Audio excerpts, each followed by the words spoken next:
Hey everybody, it's Comic Steve and welcome to the 6th episode of Comics with Steve. Today we're going to be going over boxes, bags, boards, and overall good storage behavior, as well as a comic haul from this weekend. Without further ado, roll that intro.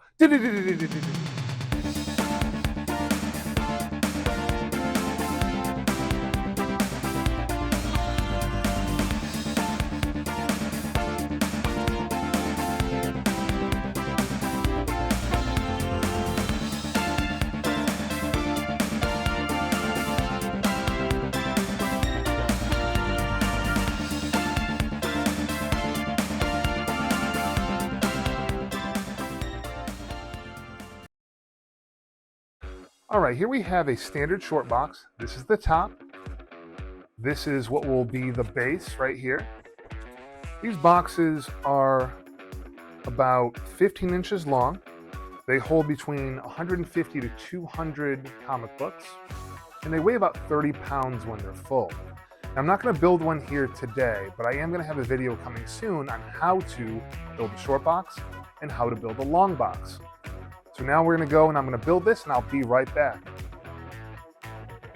All right, so here we are again with our short box that we have built. We're going to open it up really fast and I'm going to give you a good angle here. And we're going to showcase the comic haul that I got this weekend. So as you can see here, we have a #1 Wolverine. I did not pay the prices on these stickers, but just FYI. It's a newsstand. There is some schmutz on the back, so I got a really good deal on this. And we're going to put that there for now. Again, Wolverine #2. This one's a different series, so a newer version. Wolverine 24. This is when he's in Japan, it looks like, obviously, if you remember from the movies. Wolverine #4. That goes along with the first Wolverine I showed you. This one's just a very cool cover. Him lighting a cigarette. Wolverine #17. Again, very iconic cover. I think this one of the nicest covers he has as a character. And the Wolverine #4, first appearance of Bloodsport. So I picked up a lot of Wolverine, especially since there's news that Wolverine was picked back up by Marvel. All right, so now we're going to take our comics, take our box, and put them inside. As you can see here, the comics fit perfectly standing up. Obviously, you may need to use some dividers or some spacers if you don't have a full box, because it could fall over like so, and you don't want to do that to your comics. All right, so when we put our comics down like this, the reason we don't store our comics this way is because of something known as a spine roll. What a spine roll is its pressure on the bottom spine of a stack.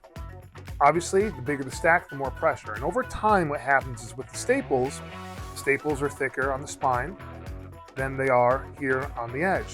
So what happens is all that pressure goes right next to those staples. Those staples are metal. They're not going to get crushed by paper on top of them. What will happen is the spine itself will go from flat and it will roll forward. And so you'll have this kind of thick piece right here and a divot right next to your comic. And so the reason why we don't stack them like this is due to that reason. Not only that, it can put undue stress on the staples, which can actually pop them out or blow out the staples, known as staple stress. And so, to be safe, bag and board your comics, put them in a box standing straight up, and your comics will be stored for a long period of time in good condition. All right, let's look at our next storage solution. So we have the BCW Current and Silver Age Storefolio. This holds about 15 comic books, bagged and boarded. It also holds a comic in the front cover or a piece of artwork, which is nice. And it has let's see if we can hear it, a magnetic kind of snap on it to keep everything secure. The way this works is you just fold it over, you take your comic books, you square them up. There's a little, say, a port right here for your books to go into. They slide in very nice, and you just take this and you just shut it. Now I can put this on my car seat when I'm bringing books home from my LCS. I can put this in my backpack to bring comic books to a show, either sell them or an empty one to buy them.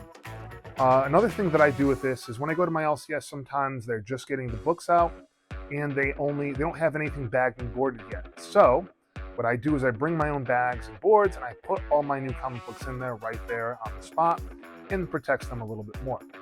So again, this is the BCW Storefolio. They're less than $20. I recommend you pick one up for short-term storage. All right, the next piece of long-term storage, which is another short box made by BCW. This one is a little bit different, obviously, than the white box that we showcased before, because this one is made of plastic. Now, the cool thing about this BCW box is right here, these sliders. These sliders open and close, and what they do is when they're closed, it's locked. Now, when you slide them open, right, you can open up the box. So in transit or just in long-term storage, they won't open when you're moving them. Also, these little tabs on top, if you have multiple of these boxes, you can stack one on top of the other and they'll actually lock in so they won't topple over. When you fold these down, they actually fold in the profile that doesn't make the box really that much bigger. And it holds about 150 comics, bagged and boarded, which is just about what the minimum of a white storage box could. It also comes with these dividers, which can be removed. You can add more. So right now you can only put 4 in each box. It comes with one. Like I said, you can buy the other 3, which is what I did so I could separate my comics. And they're just a good all-around solution to long-term storage if you don't want the white boxes lying around. Also, another cool thing about this is I can put this in my vehicle and have an empty one. So when my Storefolio gets full at a Comic-Con, I can go out to my vehicle, empty the contents in here, and I can have a fresh Storefolio to go back out into the sales floor and buy more comics. So let's lock this up, and we'll move on to our next storage solution.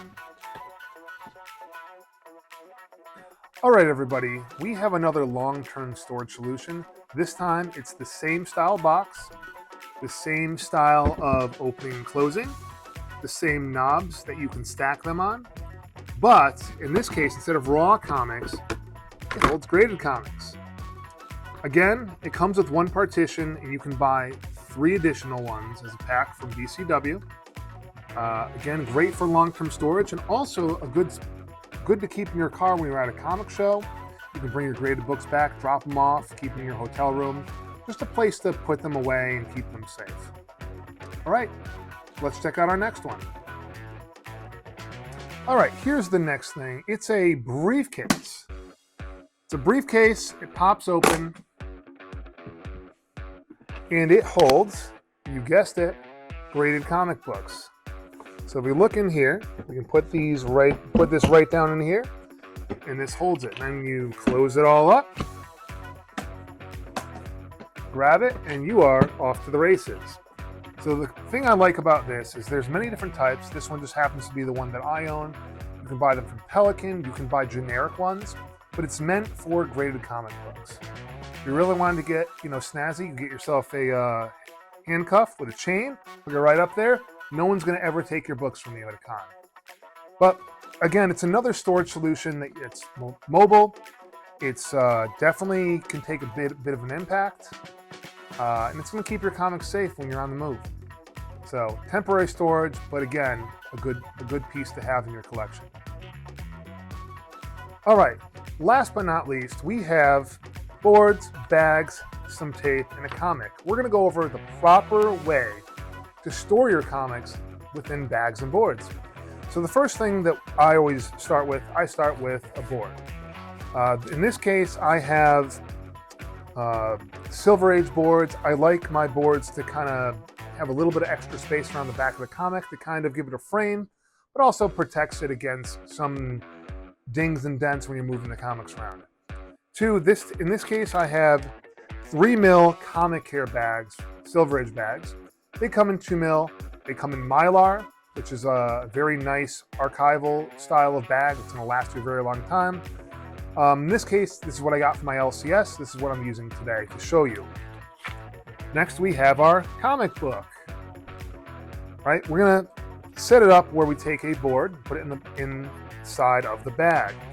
On each board, you might, it's going to be hard to see, but you might have a kind of matted side and a glossy side. I always put the glossy side facing the flap right here.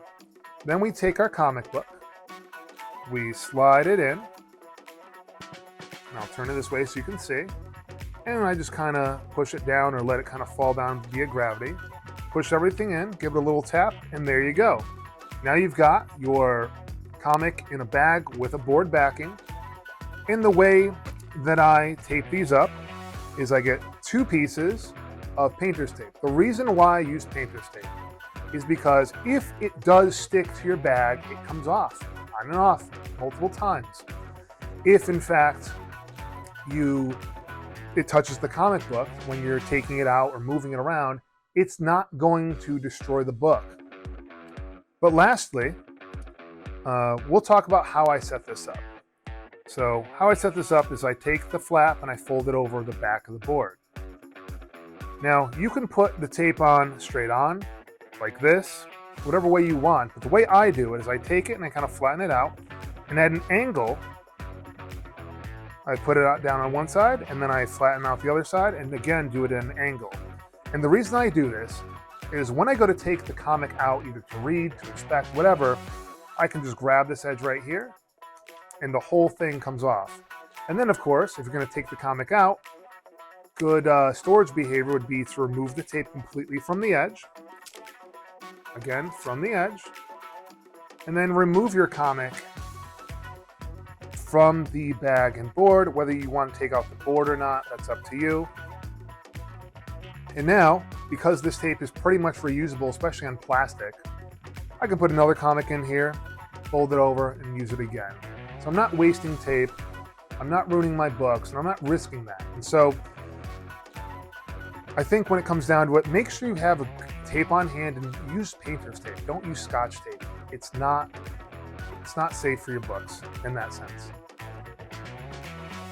All right, as before, we have a comic in front of us, and I wanted to tell you why it's here, because I know you're asking. This is the first comic that I have sent off to get graded. I was at Terrificon 2021, which was back this past August. 2022, sorry, this past August.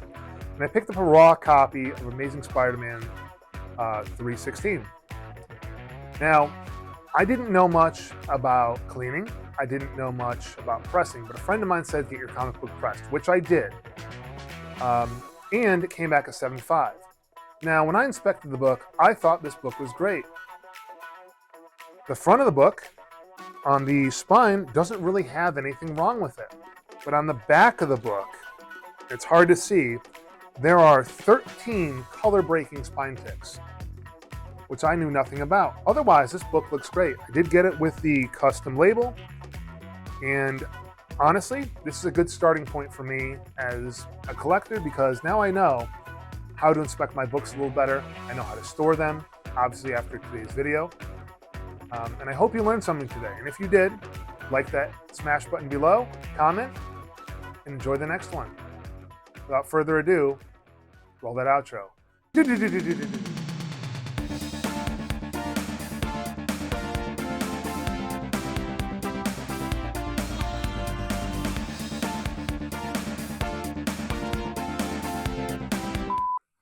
All right, now we're going to talk about bags and board.